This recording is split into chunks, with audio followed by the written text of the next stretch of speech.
Hello everyone, Paul here from Garden Well, Eat Well. It's getting close to the end of summer right now, and so far it's just been a fantastic season.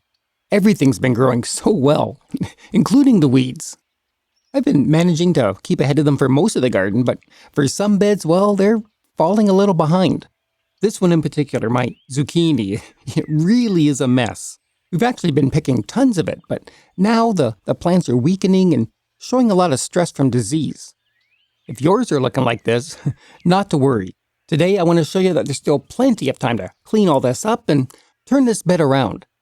We can still get a lot more zucchini from these plants before the frost hits in the fall. Incidentally, some of you might know this better as summer squash, but you may not be aware that there are many types of zucchini available. Different colors, different shapes. There's a lot more out there than just the standard green ones. And I always try to plant different varieties every year, like these striped and golden types. It's fun, it makes your garden more interesting, and also for your meals when you cook them up. All these varieties are easy to grow, and you should always be able to get a good harvest out of them before they start showing issues like I've got here. Now, this patch definitely has a bunch of problems going on. Certainly, the weeds are an issue. They've taken advantage of most of the bare spots that the zucchini's left open. But that's what they do. They're always trying to get in there and rob your garden of latent nutrients. But the bigger problem with the zucchini is with its leaves.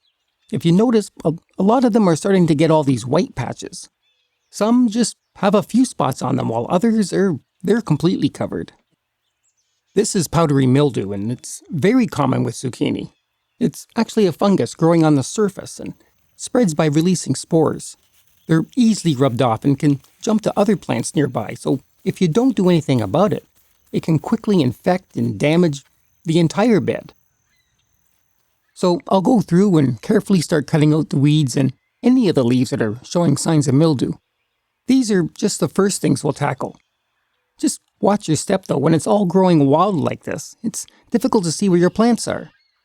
Zucchini stems are very fragile. You don't want to crush any that are still healthy and hanging on, so I find it safer to start on the edge of the bed and work your way in.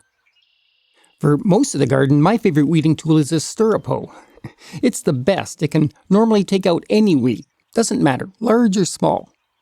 But here, with the weeds growing so tall and so close, it's easy to cut into the zucchini or tearing through its leaves without even realizing it. I can really only use it in a few spots here where I know it's safe. So for the most part, I'll use a sharp knife instead. You still have to be careful, but it's much easier to get in and under the leaves with it. Just drag it through the top of the soil to take out the weeds. It's not only cutting the stems, but it's also slicing up the roots. It's very effective. Plus, I can prune with that knife to cut any of the diseased and old leaves away. Now, apart from the powdery mildew, it's entirely normal for the older leaves to start to turn yellow and die off. The plant's always growing new leaves to replace them.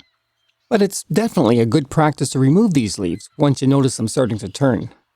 They're not contributing to the plant anymore. In fact, as they decay, they could allow other diseases and insects to gain a foothold.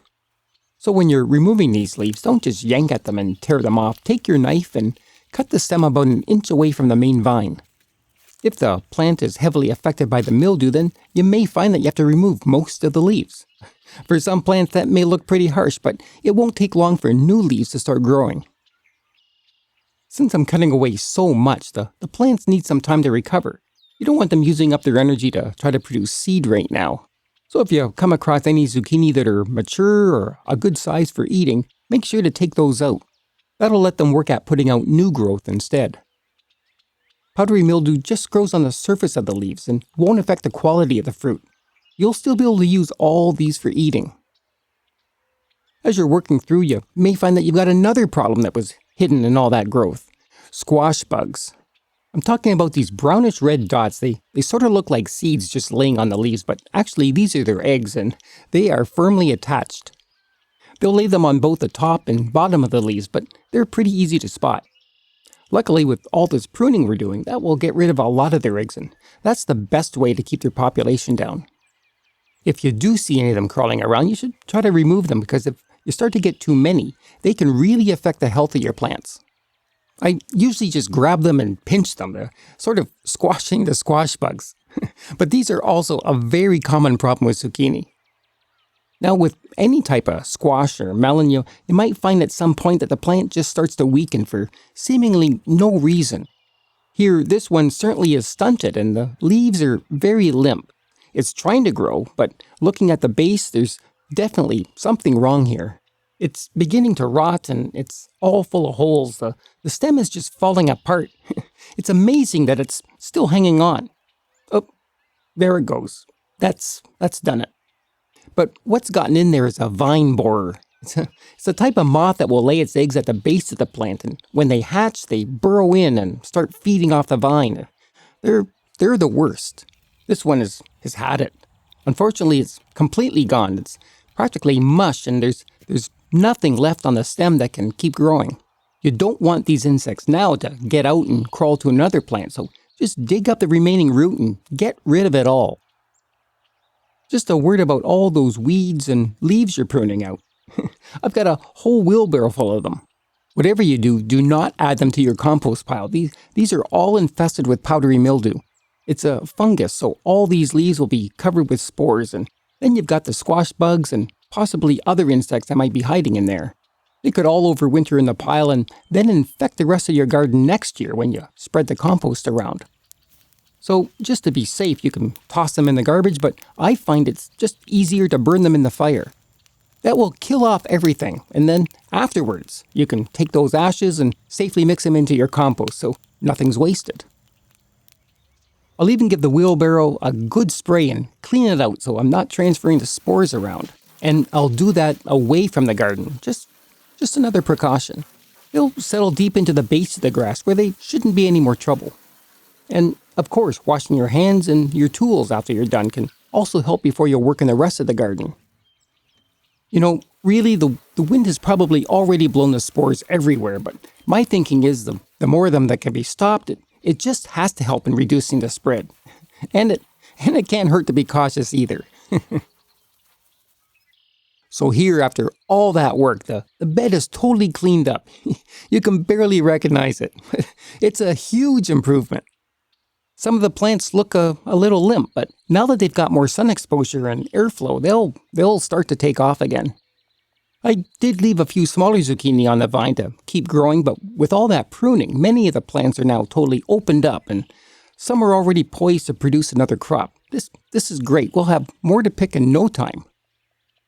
Now, you still have to keep an eye on them. There may be more leaves that'll start to show the signs of mildew again, and you'll need to prune those off, but I'm not going to lie, this was a fair amount of work to get this bed back on track.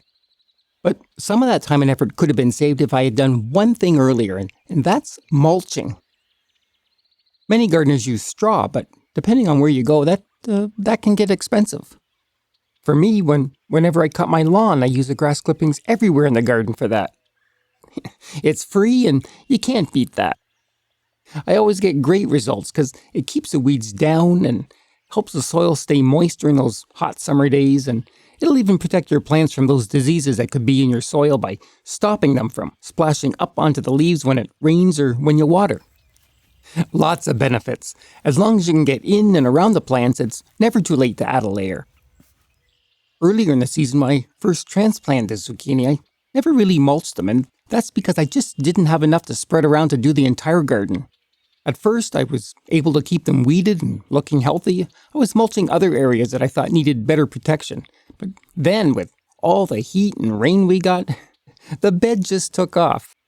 True, for several weeks we were able to pick tons of zucchini. We had more than we could eat, but as the older leaves die back and the weeds take over, everything gets congested. The plants get less airflow, the humidity around them goes up. These are the perfect conditions for the mildew to set in. It's all a domino effect, and if you don't get in there to help, you end up with a totally out of control bed of weeds and disease. I don't want that happening again this year, so I'll make sure to add a layer now to keep the whole bed protected. So with all this, let me leave you with this one big word of advice.